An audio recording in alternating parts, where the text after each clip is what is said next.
बिजली विभाग के कुछ अस्थायी कर्मचारी जो हैं इस समय हमारे साथ हैं और जो इनकी यूनियन है जो इनके तमाम मुद्दों को उठाती है उसके प्रधान शमशेर सिंह हमारे साथ हैं। इनसे बातचीत करेंगे कि आखिर अब क्या मुद्दा है जिसको ये उठाने वाले हैं। इनका कहना है कि इनके साथ इंसाफ नहीं हो रहा है। डिस्ट्रिक्ट रियासी के जो डेली वेजर हैं बिजली विभाग के उनके साथ अगर कंपैरिजन करें बाकी डिस्ट्रिक्ट के मुकाबले तो इनके साथ इंसाफ नहीं हो रहा है। इन्हें परमानेंट कम संख्या में किया जा रहा है। इनसे बातचीत करते हैं। शमशेर जी, ये मुद्दा आज सर देखो, ये डिस्ट्रिक्ट रियासी 2010 में बना था सर। इसमें सर जितने ये एक ही रियासी नहीं बना था, रामबन, कठुआ, सांबा, ये 3-4 डिस्ट्रिक्ट बने थे सर। कश्मीर में भी बने थे। कश्मीर में भी बने थे, तो 4 उसमें यहाँ और 3 वहाँ। जी जी जी। उसके बाद क्या हुआ कि यहाँ हमारे रियासी डिस्ट्रिक्ट में पीडीडी डिपार्टमेंट में उधमपुर डिस्ट्रिक्ट था, उसके साथ हमें पहले रखा गया था। वहां से इन्होंने क्या किया कि 7, 8, 10 लोग उन्होंने परमानेंट यहाँ भेज दिए और एक्शन साहब को बिठा दिया। यहाँ पे सिस्टम चलाने के लिए कोई नहीं था। इन्होंने क्या किया कि दिल्ली विजिटर को भर्ती किया।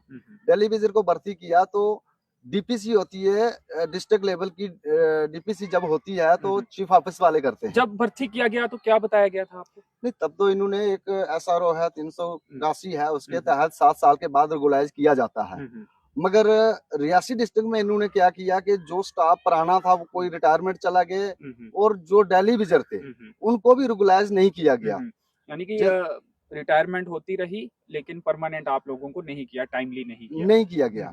उसमें आज की कंडीशन ऐसी है सर कि मैं आपको बताऊं कि मैंने 2020 से 19 से मैंने एक यहाँ से एक प्रोसेस शुरू किया था, क्योंकि हमारे रियासी डिस्ट्रिक्ट के साथ अनजस्टिस हुआ। कैसे कि पिछली जो डीपीसी होती है उधमपुर में 100 आदमी या 80 आदमी परमानेंट होता है, रियासी में 1 आदमी 2 आदमी।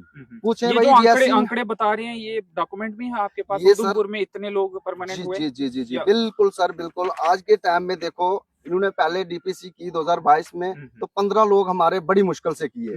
बाकी अदरवाइज जो डिस्ट्रिक्ट हैं उन डिस्ट्रिक्टों में कम से कम भी कभी किसी डिस्ट्रिक्ट में 80 लोग, किसी डिस्ट्रिक्ट में 100 लोग परमानेंट इन्होंने किए। कोई बड़ी डिस्ट्रिक्ट हो सकती है रियासी से, इसलिए भी ज्यादा किए होंगे? नहीं, हम ये कहते हैं कि अगर बड़ा डिस्ट्रिक्ट है तो अगर 100 बंदे वहां कर रहे हो आप, 50 आदमी हमारे रियासी में भी होना चाहिए, क्योंकि यहाँ पे बहुत ही नेटवर्क फैला हुआ है। यहाँ भी डिस्ट्रिक्ट में एक्शन साहब बैठे हैं, यहाँ पे डीसी साहब बैठे हैं, यहाँ से भी रेवेन्यू सरकार के पास जाता है और पहाड़ी एरिया है, और पहाड़ी एरिया है। और यहाँ पे आज अभी जो नेक्स्ट इन्होंने डीपीसी किया तो यहाँ इन्होंने क्या किया कि कठुआ में इन्होंने 99 लोगों को अभी रेगुलाइज किया और इधर सांबा में इन्होंने 70 लोग, रामबन जो कि रियासी के साथ डिस्ट्रिक्ट बना था उस डिस्ट्रिक्ट में इन्होंने क्या किया कि मैक्सिमम 30 लोग वहां परमानेंट किए और मेरे रियासी में टोटल इन्होंने 3 लोग। ये कब की बात बता रहे हैं? इससे पहले 15 भी हुए थे? जी जी जी 15 हुए थे। अभी ये देखो, यहाँ पे हमारे जो 3 लोग जो कि अभी 3 लोगों की डीपीसी की और 29-30 लोग जो कि रामबन में हुए। मैंने 2000 इसमें मैं ये पूछना चाहूंगा कि पोस्टें ही इतनी थी यहाँ पे इसलिए 3 को हुआ, 3 रेगुलर हुए? ये आप क्या क्रिएशन ऑफ पोस्ट की मांग कर रहे हैं? जी जी जी जी। इसमें क्या था कि यहाँ पे पोस्टें नहीं है। मैंने और जहाँ पे बाकी स्थानों पर किया गया वहाँ पोस्टें थी इसलिए किया गया। जी जी जी जी। अच्छा, तो अब आपकी मांग क्या है? वो तो जितनी पोस्टें हैं उनको रेगुलाइज कर रहे हैं, इसमें कोई मुद्दा नहीं है जी। आप ये मांग कर रहे हैं कि क्रिएशन ऑफ पोस्ट की जाए और आप तमाम लोगों को रेगुलर किया जाए जी, और ज्यादा से ज्यादा संख्या में किया जाए। ज्यादा से ज्यादा बाकी डिस्ट्रिक्ट में जैसे करते हैं वैसे ही यहाँ भी किया जाए। लेकिन सवाल ये ना कि बाकी डिस्ट्रिक्ट में पोस्टें जो थी वो वेकेंट हुई थी, वहाँ पे रिटायर हुए थे। यहाँ पर जितने पोस्टें वेकेंट हुई है उतने वो कर रहे हैं। सर यहाँ पे स्टाफ ही नहीं दिया उन्होंने। जब स्टाफ अगर दिया होता तो यहाँ पे रिटायरमेंट होते तो उसकी जगह में हमारे लोग रेगुलाइज होते थे। अब हम अगर चीफ साहब के पास जाते हैं, एमडी साहब के पास जाते हैं, वो कहते हैं जी हमारे पास जी रियासी में पोस्टें नहीं। तो पोस्टें किसने देनी है? एक्शन साहब ने या हमने थोड़ी। मैंने 2019 में एक प्रोसेस बनाया, मैं चीफ सेक्रेटरी साहब के पास गए, मिले, उनको भी कहा कि सर हमारे रियासी में नया डिस्ट्रिक्ट बना था और वहाँ पे जो लोग हैं वहाँ पे हमारा स्टाफ चलाने के लिए हमारे पास बड़ी प्रॉब्लम आ रही है। हमारे एक्शन साहब ने भी चिट्ठी लिखी कि यहाँ सिस्टम नहीं चलता है, क्योंकि यहाँ कभी जब बिजली का कट होता है या कोई फॉल्ट आता है तो टाइम लग जाता है चीजों को। इसी वजह से कि यहाँ पे हमारे जो एम्प्लॉयज हैं बहुत ही कम लोग हैं और बड़ी मुश्किल से सिस्टम चला रहे हैं।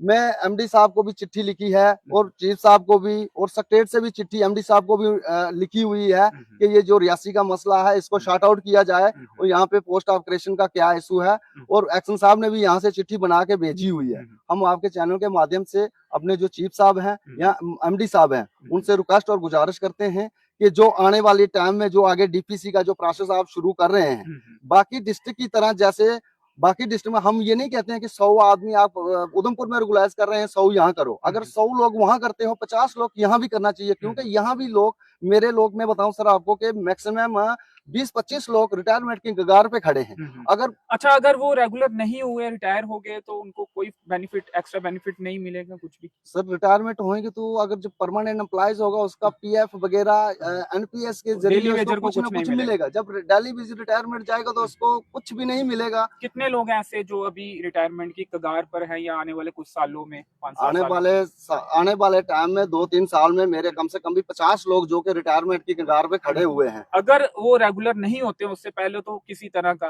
कोई फायदा नहीं, और अगर वो रेगुलाइज नहीं होते हैं उनको नुकसान है, उनके घर में, उनके परिवार में जाएंगे, वो घर वालों को क्या बताएंगे कि हमने पूरी उम्र 60 साल कहाँ दिए और हमने क्या किया। क्योंकि हम चाहते नहीं है। हम चीफ साहब से और एमडी साहब से गुजारिश करते हैं, जो सेक्रेटरी से चिट्ठी आई है उस चिट्ठी पे गौर करें। हम कहते हैं कि हम बराबर कंपनसेशन सब हर डिस्ट्रिक्ट से नहीं मांगते हैं। अगर 100 उधमपुर करते हो, 100 उधर करते हो, मगर 50 लोग हमारे भी डीपीसी में रेगुलाइज होना चाहिए, क्योंकि यहाँ से भी रेवेन्यू जाता है। रेवेन्यू में नंबर टॉप रियासी डिवीजन। इन्होंने अभी पिछले दौरान कोई आंकड़ा है जो बात आप कह रहे हो नंबर टॉप पर है? जी बिल्कुल मेरे पास डॉक्यूमेंट्स है कि पिछली बार यहाँ से रेवेन्यू गया, नंबर टॉप पे गया, और उसके बाद अभी इन्होंने क्या किया, हमारे 3 अफसर को सस्पेंड किया इन्होंने। तो वो कारण क्या है कि ये बैकवर्ड एरिया है, ये सिटी के साथ कंपेयर नहीं हो सकता है, क्योंकि सिटी और पहाड़ी इलाके में बहुत सारा अंतर है। क्योंकि हम लोगों ने यहाँ पे स्टाफ नहीं है, जब स्टाफ होगा तो सिस्टम चलता है, जब स्टाफ नहीं है तो रेवेन्यू कैसे आएगा, कहाँ से आएगा? सरकारें जो है 24 घंटे बिजली देने की बात करती हैं। हमने पूर्व विधायक और पूर्व एमओएस है उनका भी एक बार इंटरव्यू लिया था, उन्होंने ये कहा था 24 घंटे बिजली रियासी में आएगी। लेकिन कैसे आएगी जनाब, जब क्रिएशन ऑफ पोस्ट नहीं होगी, डेली वेजर्स को परमानेंट नहीं किया जाएगा या फिर नए लोगों को लगाया नहीं जाएगा, तो ऐसे में ये व्यवस्था जो है, ये ढांचा जो है बिजली विभाग का, वो कैसे दुरुस्त होगा? और जब कोई फॉल्ट पड़ता है तो जल्दी से जल्दी रिपेयरिंग कैसे होगी, बिजली को जो रिस्टोर है वो जल्दी कैसे किया जाएगा? तो ऐसे में इनकी बात जो है वो बेहद ही इम्पोर्टेंट हो जाती है। अच्छा, और क्या मुद्दा है आपका? हमारा, हम आपके माध्यम से एक मैसेज देना चाहेंगे कि जो आगे नेक्स्ट डीपीसी हो रही है, हमारे साथ रियासी के साथ अनजस्टिस होना चाहिए। अगर आने वाले टाइमों में, आगे वाले टाइम में अगर नहीं किया तो रियासी, अगर सिस्टम बंद होता, अगर काम छोड़ पे हड़ताल पे लोग चला जाते हैं, वो पूरी चीफ साहब की और एमडी साहब की जिम्मेदारी है या सेक्रेटरी एडमिनिस्ट्रेशन की है, हमारी नहीं है। क्योंकि हमारे लोग रिटायरमेंट के कगार पे खड़े हैं और हमारे साथ रियासी के साथ बाकी डिस्ट्रिक्ट की तरह हमारे साथ अनजस्टिस किया जाए। तो अब जस्टिस किया जाए आपके साथ। मामला क्रिएशन ऑफ पोस्ट से ही हल होगा ये, क्योंकि अगर रिटायर होंगे तो वो पोस्टें कम होंगी। जब हमारे पास टेक 4 का अगर बंदा ही नहीं है, अच्छा है, एम्प्लॉयज कम थे इसलिए वो रिटायर कम हो रहे हैं और पोस्टें नहीं, आप परमानेंट नहीं हो पा रहे हैं। डिस्ट्रिक्ट हेडक्वार्टर है, यहाँ पे मैक्सिमम 48 लोग जो के परमानेंट है, उसमें से कुछ लोग रिटायरमेंट चला गए। अभी टोटल पूरे डिस्ट्रिक्ट की बात कर रहे हैं, पूरे डिस्ट्रिक्ट हेडक्वार्टर की बात कर रहा हूँ मैं। और वहाँ यहाँ पे सर ऐसा इशू बना है कि जो लोग इस टाइम 20-25 लोग बचे हुए हैं, किसी की डेथ हो जाती है बेचारे की, वो एसआरओ में एडजस्टमेंट हो जाता है उसका फैमिली, तो चलो वो तो हम कहते हैं कि कोई मरना नहीं चाहिए। मगर जो लोग पीछे वाले हैं वो तो उनको अगर पोस्टें देनी तो किसने देनी है? वो तो चीफ ऑफिस वाले में जो वहाँ पे जो हेड क्लर्क है या जो क्लर्क जो वहाँ बैठे हैं उन्होंने देखना है। उन्होंने, क्योंकि 10 डिस्ट्रिक्ट का हेडक्वार्टर है वो, उन्होंने देखना है कि ये बाकी डिस्ट्रिक्ट जो है इनके साथ, रियासी के साथ भी इंसाफ किया जाए। मगर कुछ लोग वहाँ पे हेड क्लर्क जुड़े हुए हैं, वो खैंच, अब मैं कहता हूँ कि रामबन और रियासी एक ही डिस्ट्रिक्ट बना, 3 लोग आज के टाइम में रियासी में रेगुलाइज करते हैं और 29 लोग रामबन में। क्यों? ये गलत नहीं है, अनजस्टिस नहीं है रियासी के साथ। तो मैं आपके माध्यम से बताना चाह रहा हूँ कि हमारे साथ अगर नेक्स्ट डीपीसी में अगर ऐसा हुआ, हम काम छोड़ हड़ताल पे बैठ जाएंगे। वो पूरी जिम्मेदारी एडमिनिस्ट्रेशन और चीफ साहब की होगी और एमडी साहब की होगी, हमारी नहीं होगी। उसके साथ ये आज हैंडीकैप हमारे साथ हैं, हमारे भाई हैं, ये आगे आ जाएं आप।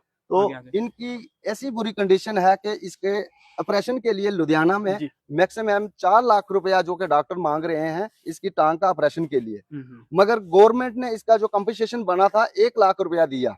उसके अलावा इस बंदे को आज तक एक सैलरी 9,000 रुपया इस बंदे को मिलती है। अगर सैलरी 9,000 रुपए में हम कहते हैं कि अगर ऐसे लोगों को अगर पहले रेगुलाइज किया जाए, जो हैंडीकैप लोग है यहाँ जो लोग मर चुके हैं, तो ऐसी लोगों को अगर मैक्सिमम अगर पहले रेगुलाइज किया जाए तो इनका दवाई का जो ट्रीटमेंट का जो खर्चा है वो चले, ताकि इनका बसर इनका जो टाइम गुजर निकल जाए। इसके अलावा जो हमारे लोग 2-3 लोग हमारे मर चुके, 3 साल हो गए, 3 लोग हमारे मर गए। उन लोगों को आज तक गवर्नमेंट ने कहा कि हम 10 लाख रुपया इंश्योर करेंगे, मगर वो 10 लाख रुपया जो है, अभी आपने देखा होगा कि कटरा का मेरा लैंडमैन बेचारा रवि कुमार जो उनकी डेथ हो चुकी, उसको भी अभी तक कोई कंपनसेशन नहीं, कोई कुछ नहीं। और 2020 में 2 डेथें हुई थी मेरी, उन लोगों को भी आज तक 10 रुपए नहीं मिले, क्योंकि इंश्योर हमारी सैलरी में से जो काटा जाता था, तो सरकार ने 10 लाख रुपए के लिए कहा था कि 10 लाख रुपया देंगे, मगर वो ग्राउंड सदर पे वो ऐसा कुछ नहीं है, खाली कागजों में ही हाँ जी 10 लाख रुपया देना। तो हम कितनी देर हो गई उस मामले में जो आप कह रहे हैं 10 लाख रुपए? ये 2019-20 में एक गवर्नमेंट ने, चीफ सेक्रेटरी रहे, उन्होंने एक स्कीम निकाली थी कि कोई भी एम्प्लॉय जो है उसको अगर डेथ हो जाती, एक्सीडेंट हो जाता, तो उसको 10 लाख रुपया दिया जाएगा। उसमें शामिल थे? हाँ, डेली बेजर था, परमानेंट था, ऑल एम्प्लॉइज था उसमें।